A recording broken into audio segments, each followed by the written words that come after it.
บายดีเนาะยินดีต้อนรับเข้าสู่ทริปท่องเที่ยวพัสโกลาวพาเที่ยวทริปนี้เป็นทริปสุดท้ายเนาะเขาจะมาสัมผัสความประทับใจของทางพออีกทีหนึ่งเนาะที่เพิ่นเดินทางกับเฮา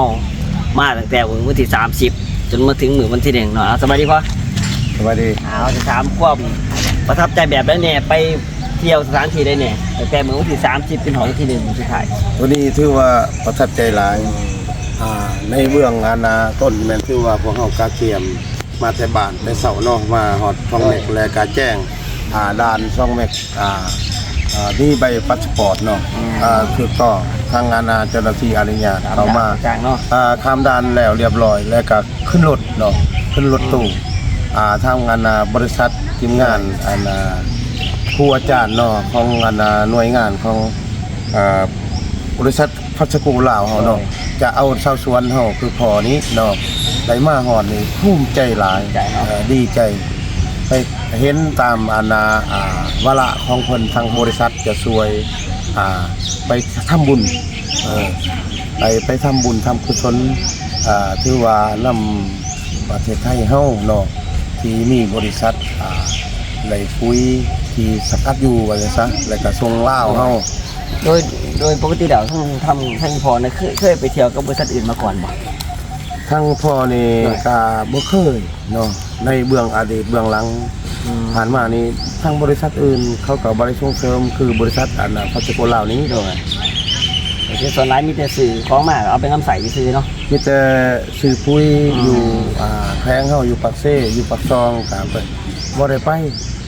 บ่ได้พาเที่ยวจังซี่ที่ของเฮาเลยซื้อปุ๋ยจะกดประมาณ2ต้นบ่พอนี่ซื้อปุ๋ย2ต้นได้ที่นั่งได้มาเที่ยวอีสานใต้คือครั้งนี้ครั้งนี้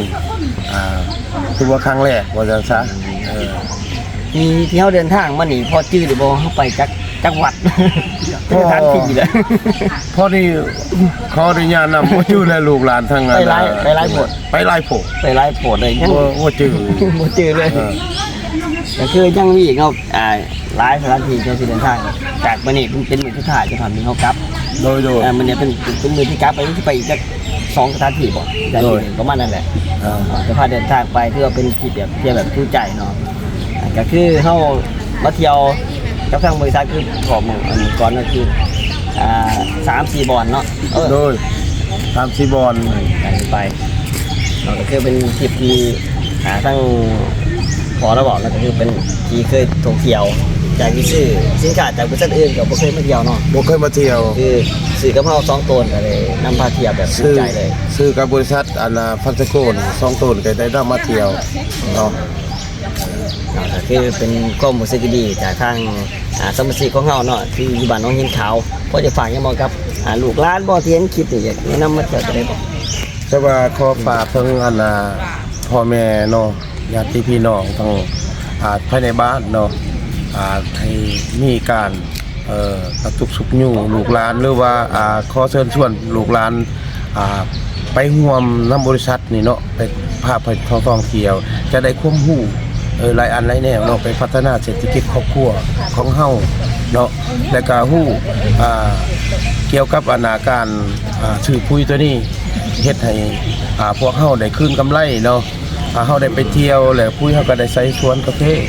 อันนี้ดีช่องด้านเนาะทางเบื้องเพิ่นก็ดีหรือว่าเฮาก็ดีและในอนาคตอีกในช่วงเฮาและฮอดลูกฮอดหลานหั่นนะเป็นการดีในตอนหน้าโอเคนะสำหรับคลิปนี้ก็จบเพียงเท่านี้เนาะพบกันใหม่คลิปหน้า